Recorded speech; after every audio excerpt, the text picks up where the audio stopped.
Bismillahirrahmanirrahim. Assalamualaikum warahmatullahi wabarakatuh. Alhamdulillah wassalatu wassalamu ala rasulillah wa ala alihi wa sahbihi mawala wa la hawla wa la quwwata illa billah.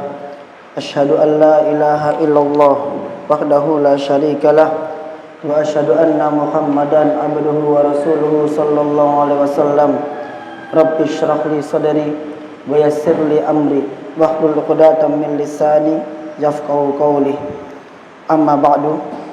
Para jamaah yang dimuliakan oleh Allah Subhanahu wa taala, kita lanjutkan pembahasan kita, yaitu berkenaan tentang biografi Al-Imam Muhammad bin Ismail Al-Bukhari. Dan insyaallah hari ini kita usahakan adalah hari terakhir dalam membahas biografi Al-Imam Al-Bukhari. Para jamaah yang dimuliakan oleh Allah Subhanahu wa taala, kisah-kisah itu sangat penting. Di antara pentingnya kisah itu dapat membuat semangat seseorang yang mulai luntur menjadi bangkit kembali. Orang yang futur itu obatnya dengan cara membaca kisah-kisah. Itulah kenapa Allah Azza wa Jalla di dalam Al-Quran, sebagian besar Al-Quran itu berisi kisah-kisah. Di antara tujuannya adalah dalam rangka menghibur Nabi SAW. Allah Azza wa Jalla berfirman, "Fa in kadzabuka faqad kudzibat rusulun min qablik." Apabila mereka mendustakan engkau wahai Muhammad, faqad kudzibat rusulun min qablik, maka sungguh rasul-rasul sebelum engkau juga didustakan. Maka Allah Azza wa Jalla menceritakan kisah-kisah rasul tersebut untuk menunjukkan bahwa rasul sebelum engkau juga didustakan. Enggak usah sedih. Tujuannya untuk menguatkan Nabi sallallahu alaihi wasallam. Itulah kenapa para ulama mengatakan bahwa kisah-kisah itu jundun min junudillah. Kisah-kisah itu merupakan salah satu dari tentara-tentara Allah. Tujuannya apa? Untuk menguatkan hamba-hambanya. Maka jika panjenengan merasa lemah iman, malas ibadah, baca kisah-kisah. Kisah para ulama, kisah para nabi, kisah perjuangan mereka, kisah ibadah-ibadah mereka, yang dengan demikian akan membuat iman jenengan kembali naik. Dan jenengan akan dibuat geleng-geleng membaca kisah-kisah mereka. Kok ada orang seperti itu? Begitu. Nah, di antara kisah-kisah menakjubkan yaitu kisah yang ada pada Al-Imam Al-Bukhari. Di antaranya adalah bentuk ibadah Al-Imam Bukhari. Beliau pernah mengatakan, "Maktabtu akadan qattun." Aku tidak pernah menggibah seorang pun. Mundu alimtu anal ghibata haram. Semenjak aku mengetahui bahwa ghibah itu haram. Ini bukti bahwa Al-Imam Bukhari mengamalkan ilmunya. Semenjak dia tahu ghibah itu haram, dia tidak pernah menggibah seorang pun. Seorang pun tidak pernah digibah sama dia. Alasannya apa? Beliau mengatakan, "Arju an ulqiyallaha." Aku berharap agar suatu saat kelak ketika aku bertemu menghadap Allah Azza wa Jalla, wala yuhasibuni anni iqtabtu ahadan. Allah tidak menghisapku lantaran aku menggibah seorang pun. Ini masalah ghibah. Semenjak dia tahu ghibah itu haram, maka dia mulai tidak menggibah seorang pun. Bedanya dengan kita adalah kita tahu ghibah itu haram, tapi kadang kita nyoba sitik-sitik. Karena memang enak rasanya. Dan yang membuat kagum lagi adalah ketika Al-Imam Bukhari berada di bulan Ramadan. Antum perhatikan bagaimana beliau di bulan Ramadan. Ini yang luar biasa. Saya bacanya sampai geleng-geleng. Kok bisa? Dikatakan oleh Musabbih bin Sa'id, Kana Muhammad bin Ismail al-Bukhari, adalah Muhammad bin Ismail al-Bukhari, idza kana awwalu lailatin fi syahri Ramadan, apabila masuk di malam pertama dari bulan Ramadan, yajtami'u ilaihi ashabuhu fayusalli bihim, maka sahabat-sahabatnya akan berkumpul, fayusalli bihim, dan dia pun akan sholat bersama mereka. Berarti sholat tarawih, nggak ada masalah. Yang lebih hebatnya bukan sholat tarawihnya, ini yang lebih hebat. Wa yaqra'u fi kulli rak'atin isrina ayat, dan di sholat tarawih itu dia membaca 20 ayat setiap rakaat. Kalau 20 ayat itu juz amma, pendek-pendek Pak. Tapi kalau 20 ayat setara dengan 20 ayatnya Al-Baqarah, itu panjang-panjang, bisa 2 lembar lebih, dan itu dibaca setiap rakaat ketika tarawih. Tadi wa kadzalika ila an yahtimal Quran, dan terus seperti itu sampai khatam Al-Quran. Setiap rakaat 20 sampai khatam Quran pada saat sholat tarawih. Berarti khatam Quran 1 malam. Al-Bukhari, sholat tarawihnya seperti itu Pak. Kita nggak ada apa-apanya. Kita 11 rakaat, kalau lebih dari setengah jam dah watuk-watuk yang makmum. Seandainya kita yang ngimami Bukhari, wassalam Pak, sampai rumah geringgingan kaki itu. Bayangin, satu rakaat 20 ayat, dan itu terus seperti itu sampai khatam Quran. Berarti selesai tarawihnya, Al-Qurannya khatam 1 malam. Gimana nggak geleng-geleng kita baca seperti ini? Kok ada orang seperti ini? Dan itu nggak hanya Bukhari saja, itu sudah kebiasaan para ulama seperti itu, para salaf. Yang jadi pertanyaan, kok waktunya cukup gitu? Kok waktunya cukup ngatamin 1 malam? Itu yang jadi pertanyaan. Berlanjut lagi kisahnya. Wa kana yaqra'u fis sahar, dan dia membaca Al-Quran lagi, ma bainan nisfi ila thuluthi minal Quran, dan dia membaca Al-Quran di waktu sahur itu antara separuh Quran sampai sepertiga Al-Quran.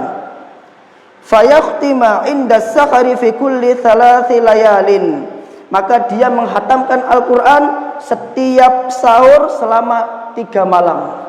Setiap 3 malam di waktu sahur 1 kali khatam. Berarti kalau 30 hari, maka dia khatam setiap sahur 10 kali. Kalau setiap tarawih dia khatam, maka dia khatam 30 kali. Berarti sebulan 40 kali. Sebulan 40 kali khatam. Wa kana yahtimu bin nahari fi kulli yaumin khatmatan, dan di siang harinya setiap hari dia 1 kali khatam. Tambah lagi 30. Wa yakunu khatmuhu indal iftar kulla lailatin, dan dia di setiap kali berbuka puasa, setiap malam, setiap kali berbuka puasa 1 kali khatam. Wa yaqulu inda kulli khatmatin da'watun mustajabatun, dan dia mengatakan bahwa di setiap kali khatam itu terdapat doa yang mustajabah. Jadi yang dianjurkan para ulama ketika jenengan khatam Quran itu ada prakteknya para salaf, di mana para salaf meyakini bahwa setiap kali khatam Quran itu ada doa mustajabah, ada waktu mustajabah. Kalau hadis sahihnya tidak ada, cuman yang ada adalah hadis dhaif dari Anas, di mana Anas bin Malik itu setiap kali khatam Al-Quran dia mengumpulkan keluarganya untuk berdoa bersama. Itu ditulis oleh Al-Imam Nawawi dalam kitabnya At-Tibyan fi Adabi Hamatil Quran, dan itu dipraktekkan oleh para salaf, termasuk Al-Bukhari yang mengatakan bahwa setiap kali khatam itu adalah doa mustajabah. Tapi bukan itu intinya. Intinya adalah berapa kali dia khatam tadi selama di bulan Ramadan. Maka kita dibuat geleng-geleng masalah ini. Bahkan dikatakan juga ma'asyiral muslimin bahwa Al-Imam Bukhari itu setiap malam dia bangun antara 15 sampai 20 kali. Dia bangun bukan karena untuk kencing, bukan ngelilir, bukan. Tapi setiap kali dia teringat hadis, dia bangun, dia tulis. Dulu nggak ada lampu, maka ketika dia bangun, dia menyalakan lentera. Jadi tetangganya itu lihat rumah itu padam mati, nyalain lentera. Dan saksinya adalah orang yang tidur bersama Al-Bukhari dalam satu rumah, di mana Al-Bukhari itu nyalain matiin itu sebanyak 15 sampai 20 kali. Bangunnya bukan karena kencing, tapi karena menulis hadis. Jadi ketika dia tidur, dia teringat hadis, dia bangun, dia tulis. Selesai, tidur lagi, dia ingat lagi, dia bangun, dia tulis. Itu 15 sampai 20 kali. Ini orang, bukan orang biasa berarti. Al-Imam Bukhari. Kemudian berkenaan dengan mimpi bertemu Rasul SAW. Saya katakan kemarin ada 4 riwayat berkenaan mimpi bertemu Rasul SAW dalam masalah tentang Al-Imam Bukhari ini. Di antaranya adalah An-Najm bin Fudail. Dia mengatakan, Ra'aitu Nabiyya sallallahu alaihi wasallam fil manam. Aku bertemu Nabi di mimpi. Ka'annahu yamshi. Seakan-akan beliau itu sallallahu alaihi wasallam berjalan, wa Muhammad bin Ismail yamshi khalfahu. Dan di belakang beliau itu juga ada Al-Imam Bukhari berjalan. Jalan bareng begitu, Nabi di depan, Al-Imam Bukhari di belakang. Fakullama rafa'an Nabiyyu sallallahu alaihi wasallam qadamahu wada'a Muhammad bin Ismail qadamahu fil makanil ladzi rafa'an Nabiyyu sallallahu alaihi wasallam qadamahu. Setiap Nabi sallallahu alaihi wasallam mengangkat kakinya, maka Al-Imam Bukhari juga mengangkat kakinya dan meletakkan kakinya di tempat di mana Nabi SAW menginjaknya. Jadi nggak beda langkahnya. Nabi berhenti di situ, kakinya, maka Al-Bukhari juga menginjak di situ, sama. Ibronya di sini yang saya dapatkan, yang saya renungkan, ibronya adalah seakan-akan Al-Imam Bukhari itu sesuai sama Nabi SAW. Buktinya apa? Nabi kemanapun melangkah, itu di situ ada kakinya Al-Bukhari. Nabi melangkah 100 meter, misalkan Nabi melangkah beberapa senti misalkan, berhenti di titik ini. Maka orang yang bermimpi ini melihat Al-Bukhari juga mengangkat kaki dan meletakkan kakinya di tempat di mana Nabi meletakkan kaki. Seperti itu. Jadi seakan-akan benar-benar sesuai dengan Rasul sallallahu alaihi wasallam. Ini yang pertama. Kemudian mimpi yang kedua diceritakan oleh Abu Zaid Al-Marwazi. Dia mengatakan, kuntu naiman baina rukni wal maqam. Suatu ketika aku tidur di antara rukun dan makom, berarti di Masjidil Haram. Fara'aitu Nabiyya sallallahu alaihi wasallam. Maka ketika tidur dia bermimpi melihat Nabi sallallahu alaihi wasallam. Faqala, Nabi mengatakan, ya Abu Zaid, ila mata tudarrisu kitab Asy-Syafi'i. Wahai Abu Zaid, sampai kapan kamu mengajarkan kitabnya Asy-Syafi'i? Wala tudarrisu kitabi, dan kamu enggak mengajarkan kitabku. Maka Abu Zaid tanya, faqultu ya Rasulullah, wa ma kitabuk? Wahai Rasulullah, emang kitabnya jenengan itu apa? Maka Rasul mengatakan, Al-Jami' li Muhammad bin Ismail. Kitabku adalah Al-Jami', tulisan Muhammad bin Ismail. Al-Jami' itu adalah judul dari Sahih Bukhari. Jadi Nabi ngomong begitu. Sampai kapan kamu ngajar kitabnya Asy-Syafi'i, kok gak ngajar kitabku? Maka Abu Zaid tanya, wahai Rasulullah, emang kitabnya jenengan itu apa? Maka Rasul mengatakan, kitabku itu Sahih Bukhari punyanya Muhammad bin Ismail. Al-Jami' As-Sahih itu judul aslinya Sahih Bukhari. Berapa tahun Imam Bukhari menulis Sahih Bukhari itu? Beliau nulis itu selama 16 tahun. Berarti butuh semangat yang luar biasa itu. 16 tahun itu bukan waktu yang sedikit. Beliau tulis itu dan terkumpul Sahih Bukhari yang jenengan baca itu, yang udah diterjemahin. Dan beliau punya kitab lain, namanya Tarikhul Islam. Tarikhul Islam ini kitab berisi tentang perawi-perawi hadis, status perawi-perawi hadis. Oh fulan pendusta, oh fulan thiqah, fulan soduk, fulan mudallis. Itu isinya kitab Islam. Al-Bukhari mengatakan, aku menulis kitab ini di setiap malam di samping kubur Nabi sallallahu alaihi wasallam fi layalil muqwirah, di setiap malam-malam bulan purnama. Jadi tiap malam di samping kuburnya Nabi itu dia tulis itu kitab. Al-Imam Bukhari. Terus dia mengatakan, setiap kali selesai menceritakan satu kisah di tarikh Islam itu, satu kisah seorang perawi, maka dia mandi janabah dan dia sholat 2 rakaat, sholat istikharah. Setiap kali selesai dia sholat 2 rakaat, terus nulis lagi. Kemudian selesai sholat 2 rakaat lagi, nulis lagi. Di setiap malam di samping kubur Nabi sallallahu alaihi wasallam. Dan ini bukan hal yang mengagetkan. Para ulama sudah biasa begitu. Al-Imam Malik itu menulis kitab beliau Al-Muwatta itu selama 40 tahun. 40 tahun dia nulis kitabnya Al-Muwatta, kitab hadis Al-Muwatta. Dan syarah kitab Al-Muwatta itu ditulis oleh Al-Imam Ibnu Abdul Bar. At-Tamhid namanya, At-Tamhid. Itu selama 40 tahun juga. Ini para ulama zaman dahulu, semangatnya luar biasa, menggebu-gebu. Bahkan kalau kita bicara Malik, kemarin kita sudah mengatakan bahwa ketika orang yang hadir di majelis itu hakikatnya dia bersama Nabi sallallahu alaihi wasallam.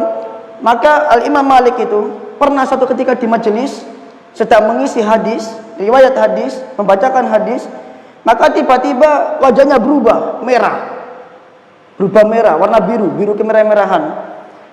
Dan dia nggak bergerak, kan dia nggak ngapa-ngapain.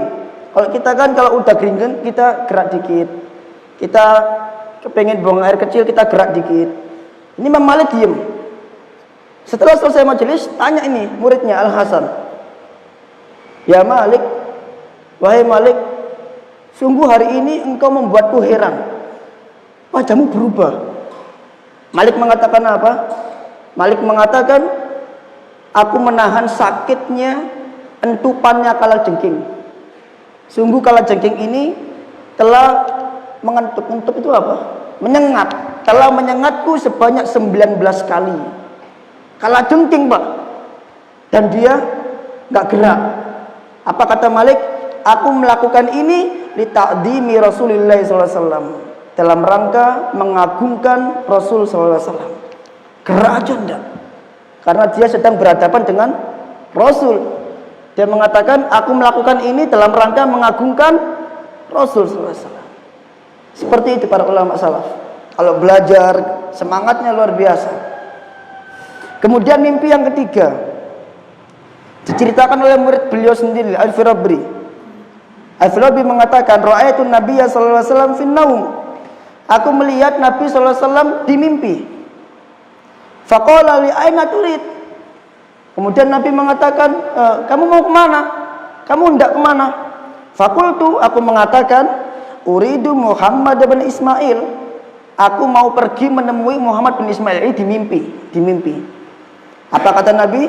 Akra'uhu minni assalam. Sampaikan salam kepadaku, kepada Muhammad bin Ismail Bukhari. Masya Allah, dapat salam dari Nabi sallallahu alaihi wasallam.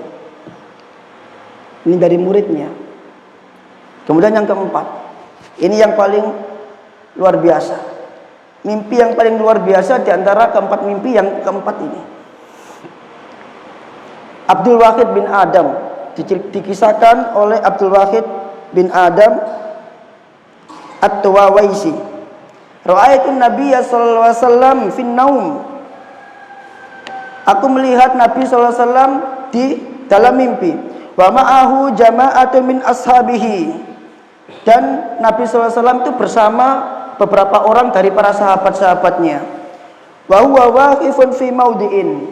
Dan Nabi SAW bersama para sahabatnya itu sedang berdiri di suatu tempat. Fasalamtu alaihi, maka aku pun mengucapkan salam kepada Nabi SAW.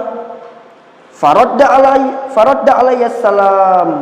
Maka Nabi pun membalas salamku, kata Abdul Wahid bin Adam.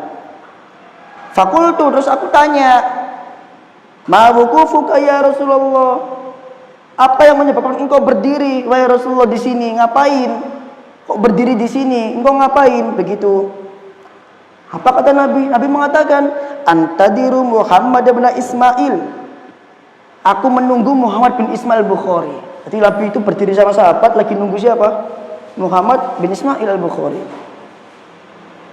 Kemudian dia kebangun. Selesai mimpinya dia kebangun. Beberapa hari kemudian, falamma ba'da ayyam, maka tatkala beberapa hari kemudian, balagoni mautuhu, datang berita kepadaku tentang wafatnya Al-Bukhari. Setelah kejadian mimpi tersebut, beberapa hari kemudian datang berita kepada yang mimpi ini wafatnya Al-Bukhari. Fanadortu, terus aku melihat ternyata wa innahu qad mata fi sa'atil lati ra'aitun nabiyya sallallahu alaihi wasallam. Ternyata Al-Bukhari itu wafat pada jam yang sama di mana aku melihat Nabi sallallahu alaihi wasallam. Apa maksudnya ini? Jadi setelah datang berita kematian Al-Imam Bukhari, ternyata dia sadar bahwa Al-Bukhari itu wafat di jam yang sama di mana dia bermimpi Nabi SAW. Berarti kemungkinan ketika dia bermimpi datang Al-Bukhari, berarti itu siapa? Arwahnya.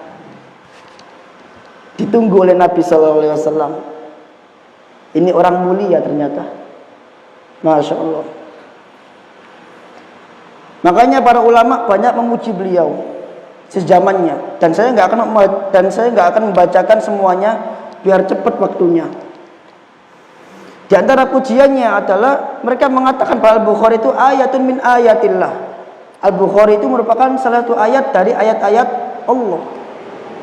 Bahkan dikatakan pula oleh para ulama Mekah bahwa Al-Bukhari itu, karena Imam Al-Bukhari itu imamnya kami. Bahkan ketika tiba di satu negeri, nggak ada suatu negeri di mana Al-Bukhari datang di negeri tersebut, melainkan penduduk negeri itu pasti memuliakan Al-Bukhari. Sampai mereka mengatakan, hari ini datang Sayyidul Fuqaha, pemimpinnya ahli fikih. Sampai segitunya. Bahkan Al-Imam Muslim pernah mengatakan kepada gurunya Al-Imam Bukhari, dia mengatakan, dakni, biarkan aku wahai imam, izinkan aku untuk mencium kedua kakimu ya Ustad al-Asadid, ya Ustad al-Asatid. Izinkan aku mencium kedua kakimu wahai ustadznya para ustadz. Sampai segitunya, saking mulianya Al-Bukhari. Bahkan dikatakan juga, kalau seandainya umurku bisa digantikan oleh umurnya Al-Bukhari, maka biarkan umurku saja yang ditambahkan kepada umurnya Bukhari. Karena wafatku itu hanyalah wafatnya seseorang saja. Adapun wafatnya Bukhari, dahabul ilm, yaitu perginya ilmu semuanya. Namun ma'asyiral muslimin, yang paling penting dari kisah Al-Bukhari itu adalah kisah detik-detik menjelang wafatnya. Sebagaimana manusia pada umumnya, bahwa manusia itu ketika hidup nggak lepas dari fitnah. Termasuk juga Al-Bukhari. Dia nggak lepas dari fitnah sampai menjelang wafatnya, di mana beliau diusir karena lantaran fitnah yang menimpa beliau. Sedikit saya kisahkan fitnahnya, karena waktunya masih banyak, sengaja saya banyain biar nutut. Jadi ma'asyiral muslimin, satu ketika Imam Bukhari ini datang ke negeri An-Naisabur. An-Naisabur ini, Al-Bukhari sudah berulang kali datang ke negeri ini, jadi udah biasa. Nah, suatu ketika kedatangan Al-Bukhari ini menuju negeri Naisabur, negerinya para ahli hadis saat itu. Banyak sekali ulama hadis di situ, banyak sekali. Maka di negeri Naisabur ini ada salah satu gurunya yang paling hebat, yaitu yang bernama Muhammad bin Yahya Ad-Dulli. Nah, perselisihannya nanti bersama Ad-Dulli ini.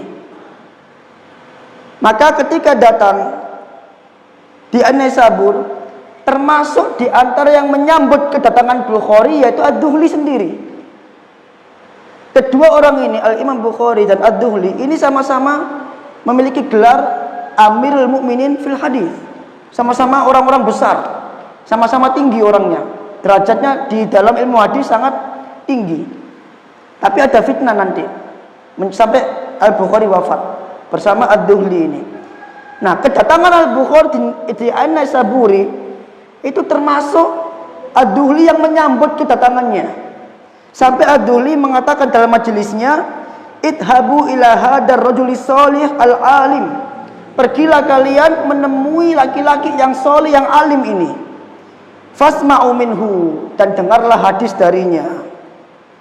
Kemudian apa? Fadahaban nasu ilahi, maka semua penduduk Naisaburi datang menemuinya. Semuanya. Sampai tidak tersisa sedikit pun atau seorang pun di majelisnya Muhammad bin Yahya. Bahkan Muhammad bin Yahya mengatakan ketika menyambut Ad-Duhli, dia mengatakan, barang siapa man aroda an yastaqbila Muhammad bin Ismail ghadan falyastaqbilhu. Barang siapa yang kepingin menyambut kedatangan Muhammad bin Ismail, hendaklah dia menyambutnya besok. Fa inni astaqbiluhu, karena aku juga akan ikut menyambutnya. Jadi termasuk yang ikut menyambut kedatangan Al-Bukhari. Oke.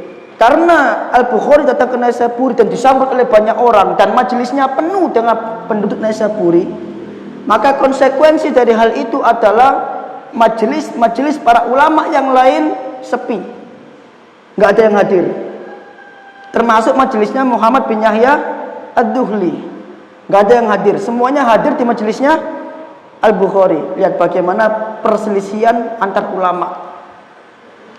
Maka karena majelisnya sepi, para ulama alul hadis di Naisaburi mulai melontarkan fitnah kepada Al-Bukhari. Di mana fitnah itu mengatakan bahwa Al-Bukhari adalah orang yang berpendapat bahwa Al-Quran adalah makhluk. Tujuannya apa? Agar orang-orang meninggalkan majelis Bukhari. Tujuannya begitu. Jadi mereka hasad kepada Al-Bukhari.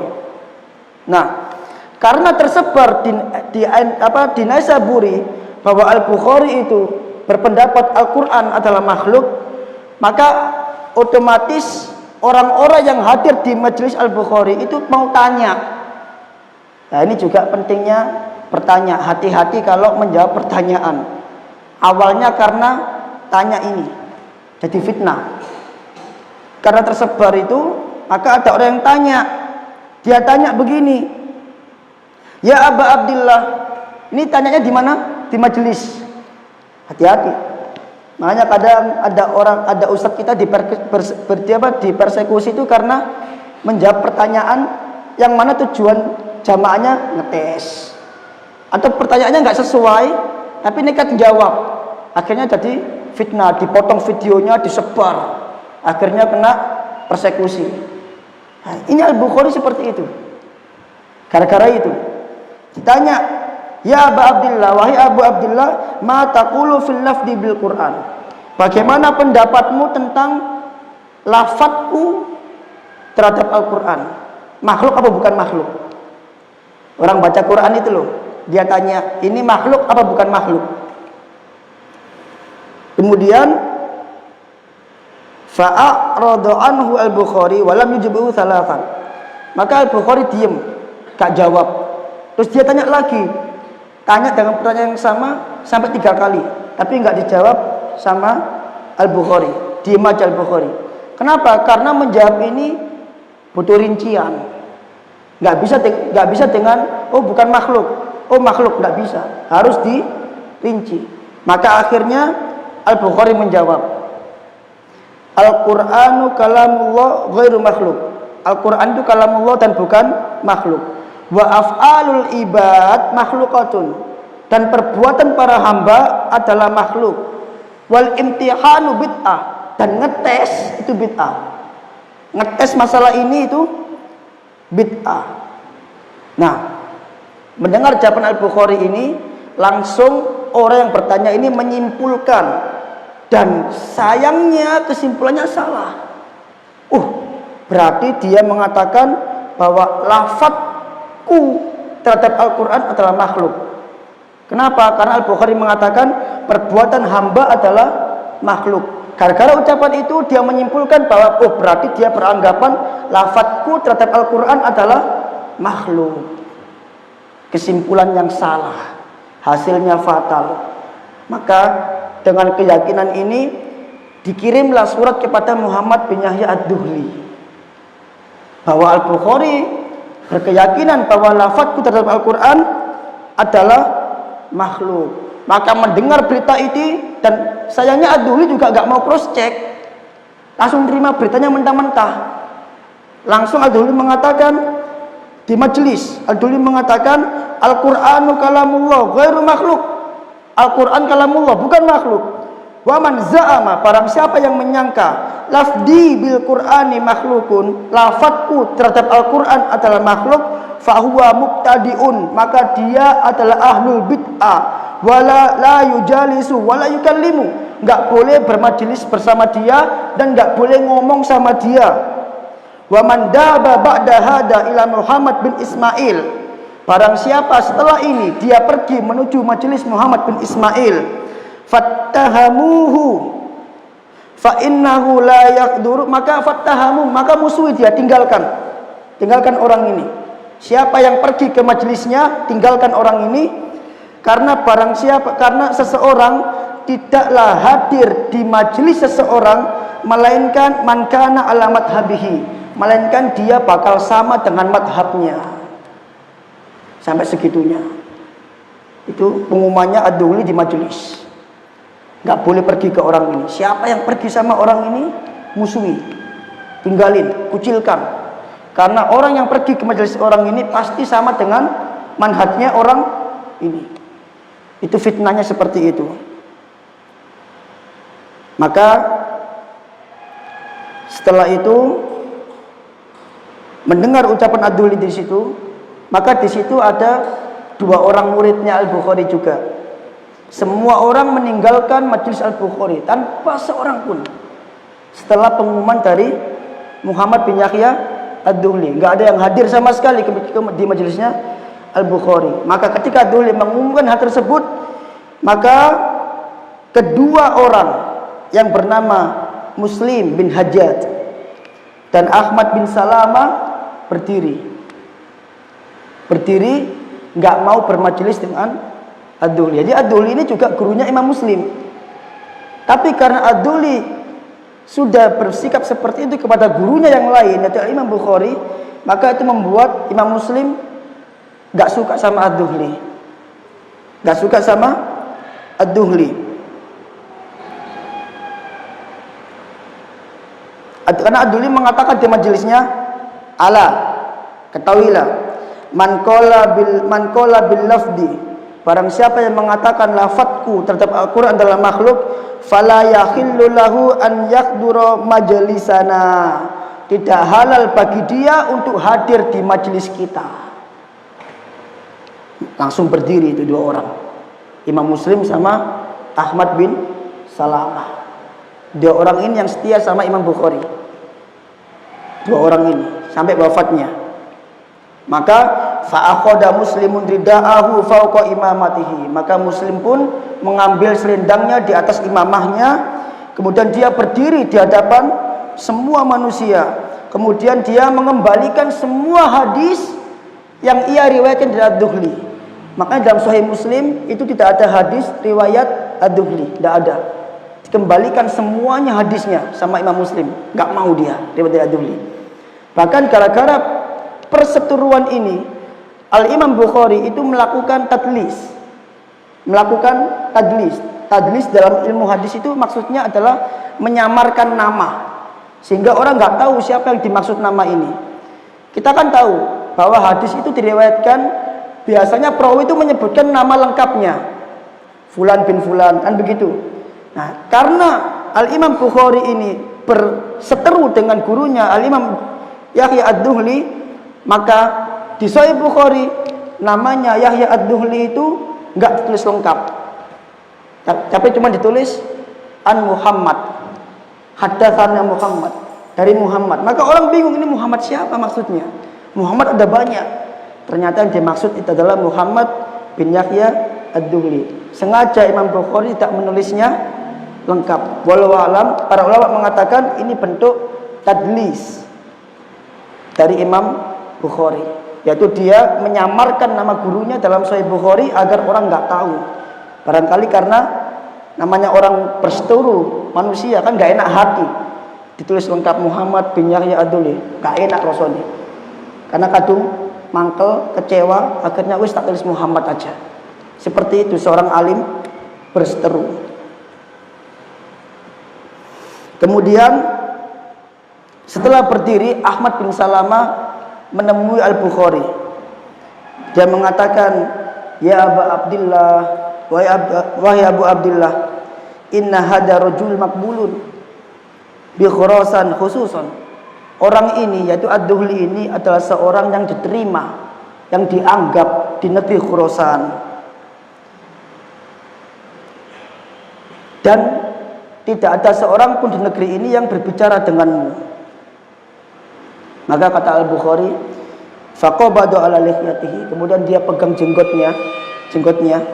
Kemudian Al-Bukhari mengatakan, membacakan ayat Allah Azza wa Jalla, wa ufawwidu amri ilallah. Aku serahkan semua urusanku kepada Allah Azza wa Jalla. Innallaha basirun bil ibad. Sesungguhnya Allah Maha melihat terhadap perbuatan hamba-hambanya. Kemudian Al-Bukhari berdoa, Allahumma, ya Allah, innaka ta'lam, sesungguhnya engkau mengetahui, anni lam urid al-maqam bin Naisaburi, sesungguhnya aku di Naisabur ini sama sekali tidak menginginkan kedudukan yang tinggi, asyarrun wala bataron, dan sama sekali tidak menginginkan kejelekan ya Allah, wala taliban lirriyasah, dan sama sekali tidak menginginkan menjadi pemimpin di Naisabur ini. Wa inna ma abad alayya nafsi arruju ilal maut ini. Akan tetapi aku terpaksa kembali ke negeriku. Di mana negerinya? Bukhara. Li ghalabatil mukhalifin. Karena para penentangku telah menguasai keadaan. Wa qad qasadani hadar rajul. Dan orang ini, Ad-Duhli ini, kata Al-Bukhari di doanya, dan orang ini telah terjangkit hasadan, penyakit hasad. Lima ataniyallahu la ghairu, pada apa-apa yang Allah berikan kepadaku dan yang Allah tidak berikan kepada orang lain, yaitu apa? Ilmu. Tsumma qala li, kemudian dia berkata pada Ahmad, ya Ahmad, wahai Ahmad, inni kharijun godan, aku akan meninggalkan Naisaburi besok, agar engkau dan orang-orang yang seperti engkau terbebas dari omongan orang-orang. Luar biasa, tinggalkan, kembali ke negerinya Bukhara. Dan di Bukhara juga nggak aman, ma'asyiral muslimin. Ternyata di Bukhara juga terjadi badai fitnah.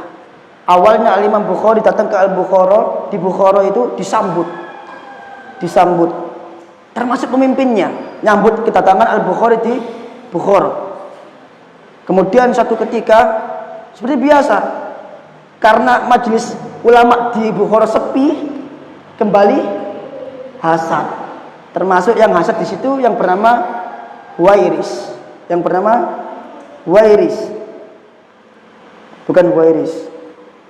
Bentar.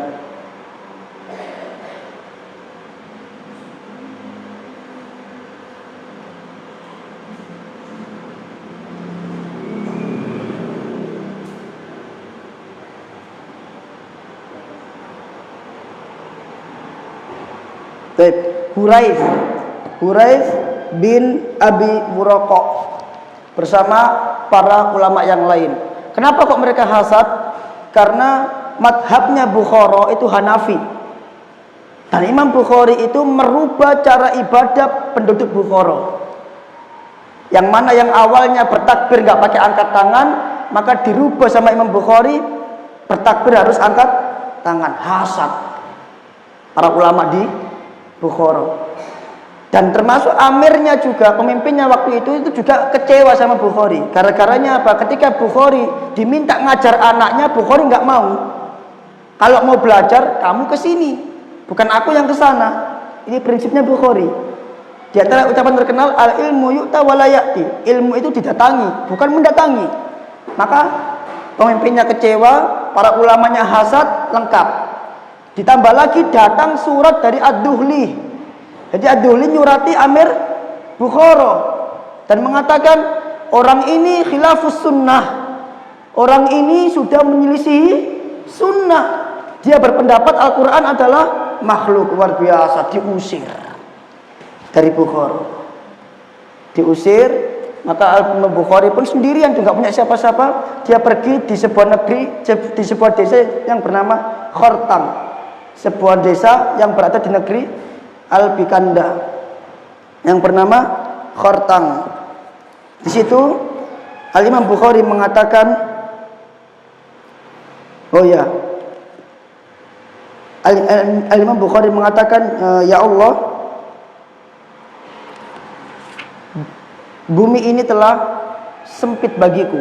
Bumi yang luas ini telah terasa sempit bagiku. Fakbit alaika, maka cabutlah aku, matikan aku. Maka Imam Bukhari ditimpa sakit. Nggak ada siapa-siapa di situ. Ditimpa sakit sampai akhirnya, singkat cerita, ada beberapa kisah di situ, tapi saya singkat aja. Singkat cerita, beliau wafat di sakitnya itu sampai dikatakan bahwa ada dua riwayat. Yang pertama dikatakan bahwa tidak ada seorang pun yang mengetahui wafatnya Al-Bukhari kecuali besok paginya ditemukan dia wafat dalam keadaan sendiri. Ini riwayat yang pertama.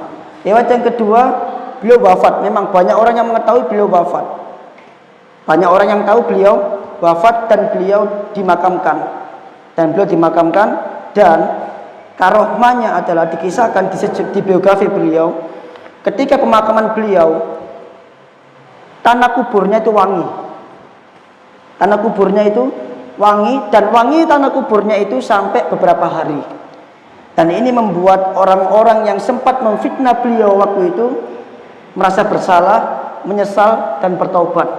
Dan karena kuburannya wangi Pak kuburannya, maka datanglah orang-orang yang baru diambil tanahnya. Itu tanahnya siapa? Makamnya Imam Bukhari diambil untuk tabaruk. Nah, karena banyak yang ambil tanah kuburannya, habis tanahnya itu. Habis, akhirnya diputuskan untuk meninggikan tanahnya dan dipasang ini, blokade. Biar nggak ada lagi orang yang mengambil tanah kuburan Imam Bukhari karena wangi. Luar biasa. Husnul khotimah insyaallah. Beliau wafat pada malam Idul Fitri tahun 256 Hijriah di umur 62 tahun. Muhammad bin Ismail Al-Bukhari wafat di tengah-tengah fitnah terhadap sesama alim. Beliau sempat memberi klarifikasi. Al-Bukhari sempat memberi klarifikasi di mana Al-Bukhari mengatakan barang siapa yang menyangka bahwa aku mengatakan Al-Quran itu makhluk atau lafadzku terhadap Al-Quran itu makhluk, fa innahu kadzdzab, maka sesungguhnya dia berdusta. Aku nggak pernah ngomong seperti itu. Yang dia ngomong apa? Al-Quran itu kalamullah dan perbuatan hamba itu adalah makhluk. Nggak ada yang salah sama ucapan itu keyakinan Ahlussunnah.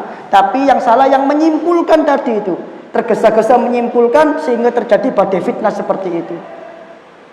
Nah, gara-gara ini ma'asyiral muslimin, Al-Imam Bukhari sampai nulis khusus kitab sebagai bentuk bantahan bahwa dirinya tidak berkeyakinan seperti itu. Dia menulis kitab Khalqu Af'alil Ibad, yang artinya perbuatan hamba itu adalah makhluk. Kitabnya tebal segini.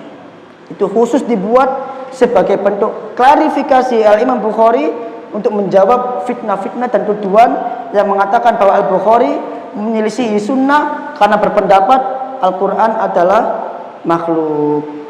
Wallahu ta'ala a'lam. Alhamdulillah, selesai biografi Al-Bukhari. Insyaallah depan kita masuk ke Adabul Mufrad, salah satu kitab dari kitabnya Al-Imam Bukhari. Monggo kalau ada pesan, kesan.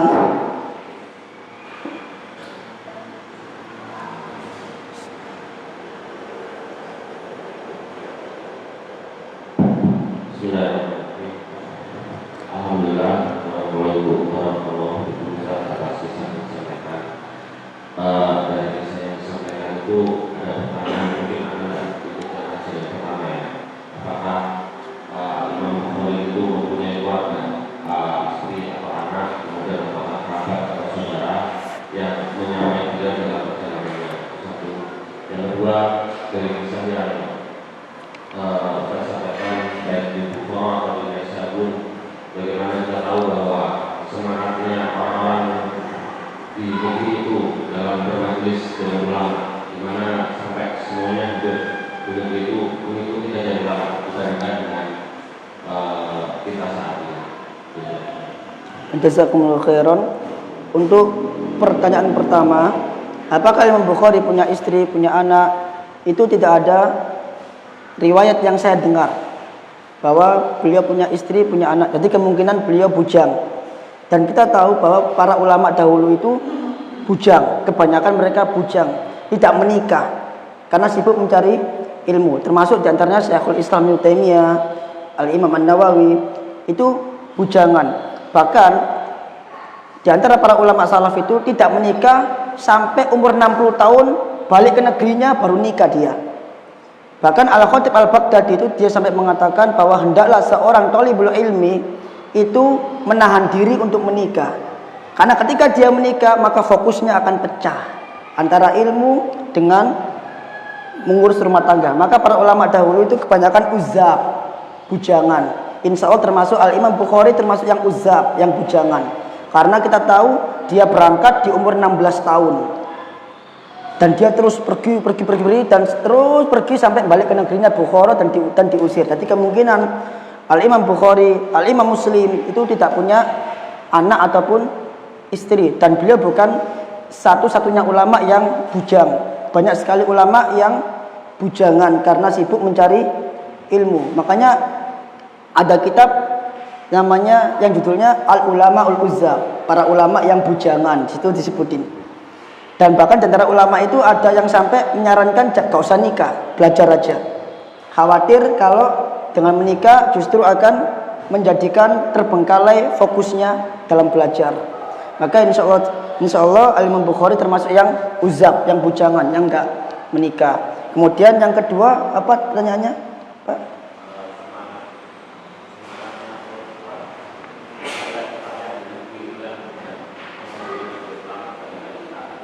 Ya, kenapa semangatnya mereka?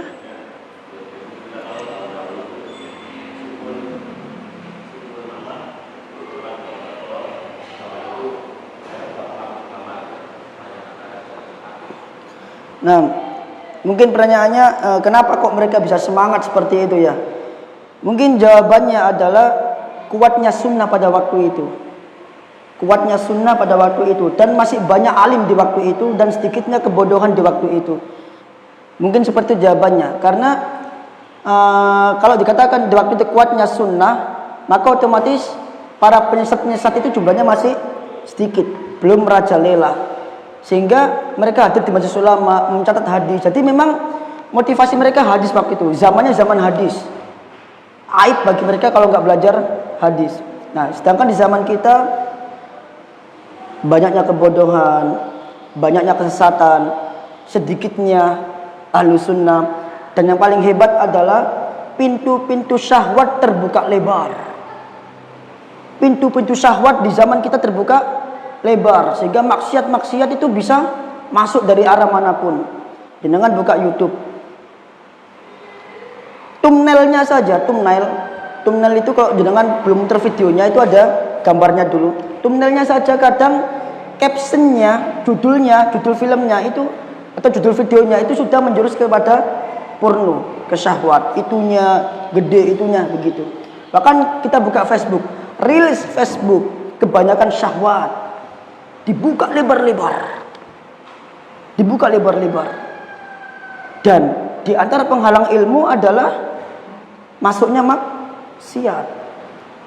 Itu juga bisa menjadi jawaban kenapa di zaman dulu ada semangat sekali, karena sedikitnya maksiat di zaman itu.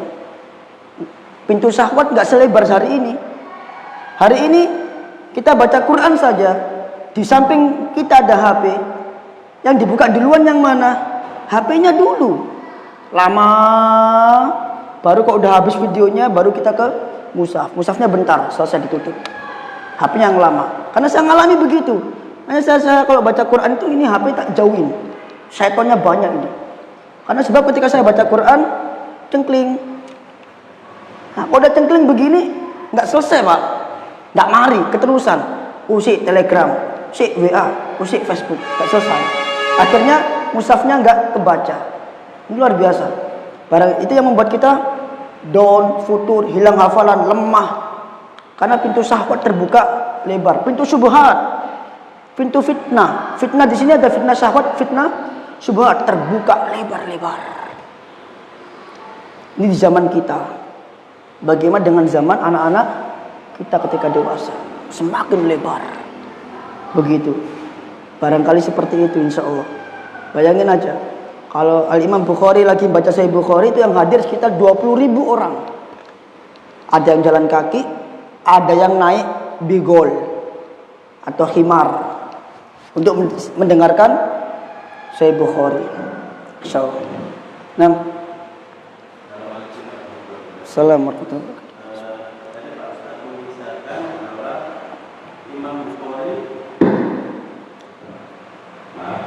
Bahwa Imam Bukhari setelah tahu berarti baik itu adalah haram, dia meninggalkan hal semacam itu. Pertanyaan saya, apakah Imam Bukhari baru tahu bahwa berriba itu haram? Padahal kan sudah lama sekali Rasulullah SAW mengatakan semacam itu. Terus tadi Pak Ustadz menceritakan bahwa Imam Bukhari waktu tidur sering terbangun 15 sampai 20 kali. Ya, jadi pertanyaan saya, apakah benar-benar tidur, apakah bermimpi, teringat tentang hadis, terus bangun menulis? Soalnya kalau tidur kan apa bisa teringat?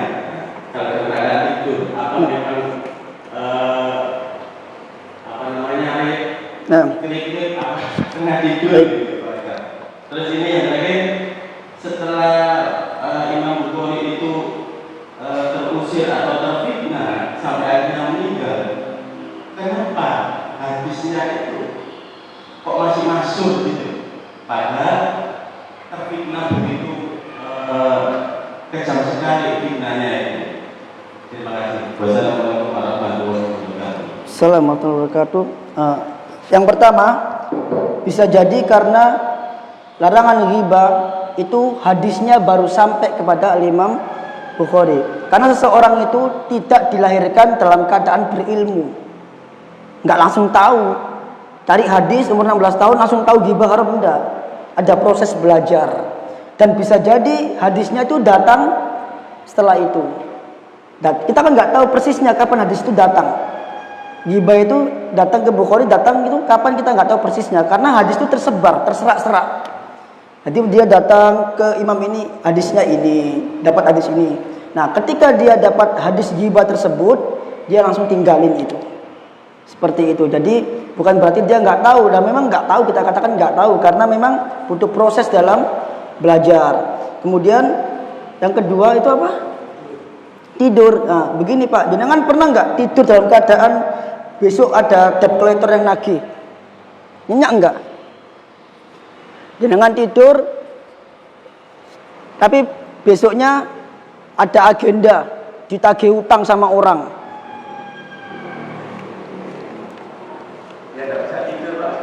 Nggak bisa tidur ya, karena kepikiran. Seperti itu Imam Bukhari. Karena kalau dia tidur nyenyak, dia nggak bakal bangun. Para nabi kan juga begitu, matanya tidur tapi hatinya nggak tidur. Nah, jenengan juga pernah seperti itu pasti. Kalau jangan ada masalah, nggak bakal nyenyak tidur, ngelilir, tidur lagi.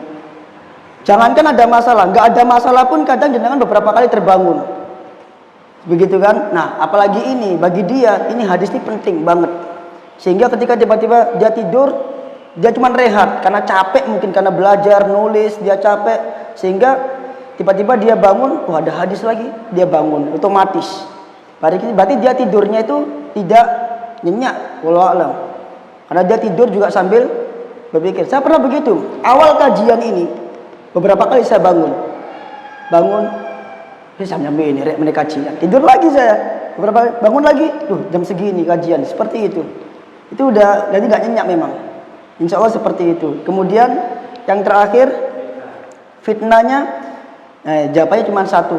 Min barokatil ilmi, di antara bentuk keberkahan ilmu. Meskipun orangnya udah wafat, ilmunya masih langgeng. Biasanya seperti itu karena dia benar-benar ikhlas karena Allah Azza wa Jal. Imam Malik mengatakan, maka nalillahi baqiya. Apapun yang diniatkan karena Allah, maka dia akan kekal. Kalau nggak kekal di akhirat, kalau nggak kekal di dunia juga kekal di akhirat. Imam Malik mengatakan demikian ketika dia mau menulis Al-Muwatta. Di zaman Malik, Muwatta itu banyak. Ada Muwatta Ibnu Abi Dhi'bin dan lain sebagainya. Maka ketika Imam Malik rahimahullah mau menulis Muwatta, maka orang tanya, kenapa kamu menulis Muwatta? Udah banyak Muwatta di sini. Ya kan? Malik mengatakan, aku menulis ini bukan karena apa-apa. Aku menulis ini karena Allah Azza wa Jalla. Kemudian terus dia mengatakan, maka nalillahi baqiya. Apa-apa yang diniatkan karena Allah Azza wa Jalla, dia akan kekal. Dan itu betul. Semua Muwatta yang ada itu nggak ada suaranya di hari ini, nggak terkenal. Yang terkenal hanya Muwatta'nya Imam Malik, kekal. Maka nalillahi baqiyah. Meskipun Imam Bukhari sendiri, ada Imam Muslim di situ, ada Ahmad bin Salamah. Barangkali karena dia berniat karena Allah Azza wa Jal, maka Allah jadikan dia baqiyah, kekal. Orangnya udah nggak ada, ilmunya kekal. Itu mungkin sebab karena berniat karena Allah Azza wa Jal. Demikian juga dengan sodako, solat, semua amal soleh, setiap yang diniatkan karena Allah Azza wa Jal, maka dia akan baqiyah. Kalau nggak kekal di dunia, maka dia kekal di akhirat. Insya Allah demikian. Jawabannya cuma itu yang saya dapat. Yang lain, buatin nggih. Ada lagi? Tidak ada? Cukup? 6.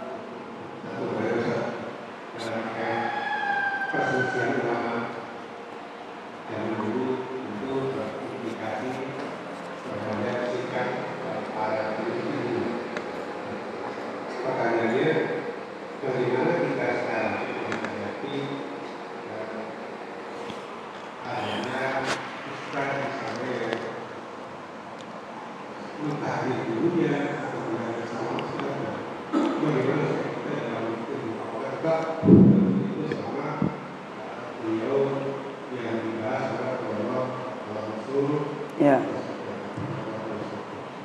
Nah, saya jawab sebagaimana jawabannya Ustadz Yazid.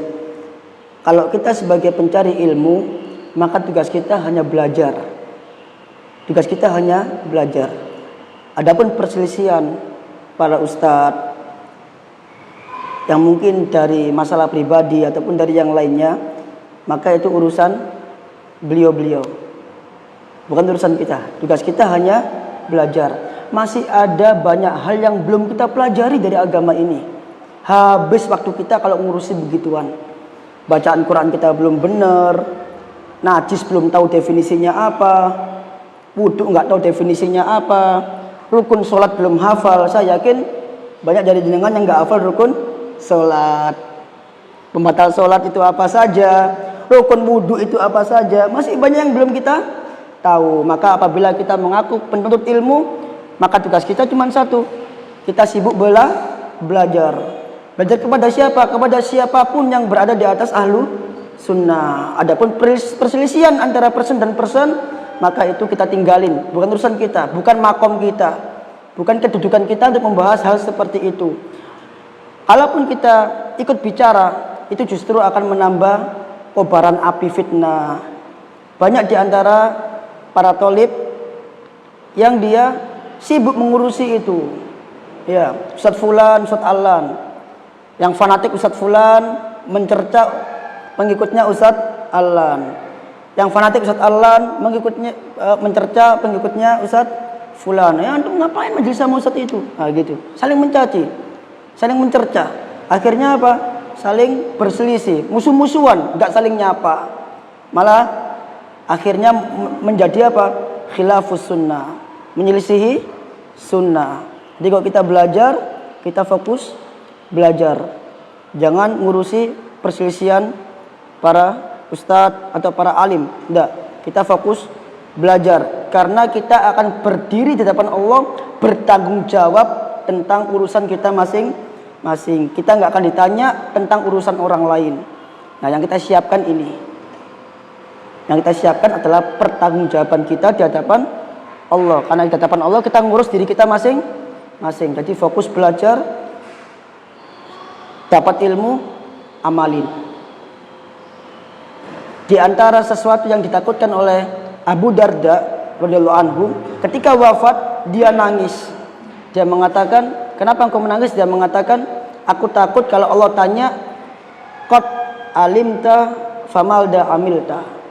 Engkau telah berilmu, engkau telah tahu, lantas apa yang telah engkau amalkan.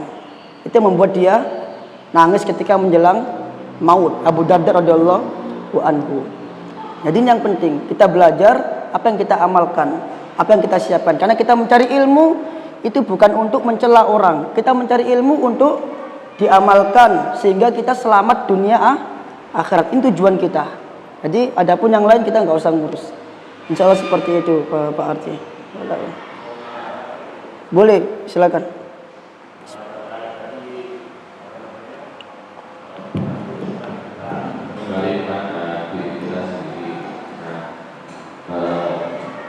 Bolehkah kita memilih guru yang misalnya mungkin memang sesuai dengan manhaj, tidak pernah bagaimana, tapi kita juga menghindari guru-guru yang selalu misalnya dalam majelisnya itu selalu membicarakan ustaz pula dan setiap majelisnya itu. Karena di sisi lain kita benar kita ingin menuntut ilmu, tetapi di setiap majelis kita selalu menggunakan itu artinya ingin meracuni hati kita. Kita ikut bawah seperti yang terjadi perselisihan. Dalam ada masa dan satu juga jangan diikuti usaha-usaha seperti itu kamu bicarakan orang lain dan sebagainya. Dan di sisi lain jadi mengambil kaitan dari sikap imam muslim dan imam seperti itu muridnya dari al-Mu'allim. Nah, bismillah, memilih guru itu adalah hak pribadi. Jenengan boleh ikut Ustadz A, jenengan boleh ikut Ustadz B, jenengan boleh, aku nggak suka Ustadz B, milih Ustadz A aja. Jenengan juga boleh, aku ikut Ustadz B, nggak ikut Ustadz A. Itu jenengan boleh, itu boleh, gak ada masalah. Itu urusan pribadi, hak pribadi jenengan. Tapi jangan sampai didakwahkan. Ini yang masalah. Karena ketika jenengan mendakwahkan, itu malah menimbulkan kobaran fitnah. Jadi itu urusan pribadi jenengan. Aku nggak usah. Enggak, jangan Ustadz Fulan ini kurang, masih lembek, kurang mantep. Meskipun dia di atas Ahlussunnah, tapi orang nggak suka. Nggak suka ini kurang lembek, aku pengen yang keras-keras. Boleh, tapi jangan sampai didakwakan. Jangan kau sama itu, jangan. Seorang alim itu pasti ada pembencinya. Ada yang suka, ada yang benci, itu pasti. Nah, tapi yang menjadi masalah adalah ketika jenengan mendakwahkannya. Padahal itu urusan pribadi. Setiap pribadi kita pasti ngefans sama ustadz ini, punya fan kita. Tapi jangan didakwahkan. Jangan didakwakan ke orang lain sehingga orang lain mengira bahwa ustadz tersebut bermasalah dan didakwakan. Setidaknya yang saya tangkap seperti itu. Karena seringnya kita mendakwahkannya. Jangan ke Ustadz Fulan. Padahal kita bukan siapa-siapa, hanya karena mendengar guru kita ngomong begitu, kita ngomong jangan ke Ustadz Fulan karena guru saya ngomong demikian. Enggak, seharusnya kita bersikap lebih luwes. Biarkan orang, kan kadang orang itu cocok-cocokan, Pak. Kayak kalau misalkan kayak orang-orang yang awam, orang-orang yang kayak yang sepuh-sepuh, ya dia cocok sama ustadz-ustadz yang lunak-lunak dakwanya, yang lembut-lembut. Jangan dilarang. Kan begitu. Kita nggak suka sama ustadz yang lembut-lembut misalkan. Ustadz itu rumah tangga terus yang dibahas. Ya kan kita nggak suka, ya sudah nggak apa-apa. Orang awam suka sama itu ya biarkan. Ya kan? Suka sama Ustadz Fulan, biarkan orang awam suka sama Ustadz itu. Itu lebih baik daripada dia nggak dengar kajian loh. Kayak masyarakat yang orang tua yang sepuh-sepuh itu kan suka banget sama yang masalah rumah tangga, masalah akhlak, nggak apa-apa. Yang penting dia ngaji daripada dia nggak ngaji, ya kan? Nah itu masalahnya. Jangan sampai kita boleh nggak suka sama ustadz, tapi itu pribadi, jangan didakwakan. Kita boleh suka sama ustadz itu juga pribadi, jangan didakwakan. Kita punya prinsip pribadi dan tidak harus masalah pribadi, prinsip pribadi itu tidak harus diutarakan di ranah publik. Jenengan perlu melihat ini maslahat atau mudorot. Karena kalau jenengan utarakan di ranah publik kemudian mengandung mudorot, jenengan tanggung jawab di akhirat ntar. Karena jenengan menjadi penyebab berkobarnya fitnah. Nanti dipanggil sama Allah bersama semua orang yang terjangkit itu, yang terkena sebab jenengan. Kan malah bahaya nanti. Jadi kalau itu pribadi, jangan didakwakan. Ustaz, saya suka Ustaz A, ya udah pribadi. Dengerin ustadznya. Saya nggak suka Ustaz B, nggak, ya pribadi, jangan didakwakan. Itu urusan pribadi. Karena setiap orang seleranya masing-masing. Yang penting selama dia Ahlussunnah sudah, nggak ada masalah. Begitu ya. Saya nggak mungkin ngelarang ibu saya yang awam dengerin kajiannya Ustaz Khalid, dengerin kajiannya Ustaz Nuzul. Nggak mungkin saya larang. Oh jangan mah, itu manhajnya aja, nggak mungkin saya larang. Bagus itu, dengerin aja. Kan begitu, dengerin aja, nggak ada masalah. Walaupun ada orang nggak suka, jangan mah. Misalkan saya nggak suka Ustaz Khalid misalkan, nggak boleh saya dakwakan misalkan. Tapi saya nggak ada seperti itu. Saya sepanjang saya menganut prinsipnya Ustaz Ridwan, sepanjang dia alim, saya cinta sama mereka. Adapun perselisihan antara mereka itu bukan urusan saya, itu urusan pribadi. Yang penting saya di hadapan Allah, seperti Imam Bukhari tadi itu, jangan sampai di hadapan Allah itu Allah tanya kita punya urusan dengan orang lain. Kalau bisa kita itu wafat tanpa membawa satupun urusan dengan orang lain. Karena kalau sampai kita wafat membawa urusan dengan orang lain, hisabnya kan panjang malahan. Itu prinsip saya pribadi. Jadi saya nggak mau punya urusan sama orang lain, nggak mau punya perselisihan dengan orang lain. Kembali tadi, karena kita itu mempertanggungjawabkan diri kita sendiri, itu masalahnya. Insya Allah demikian. Wallahu taala alam. Ada lagi? Saya kira cukup nggih, udah terlalu siang. Semoga bermanfaat. Subhanakallahumma bihamdika asyhadu an la ilaha illa anta astaghfiruka wa atubu ilaik. Assalamualaikum warahmatullahi wabarakatuh.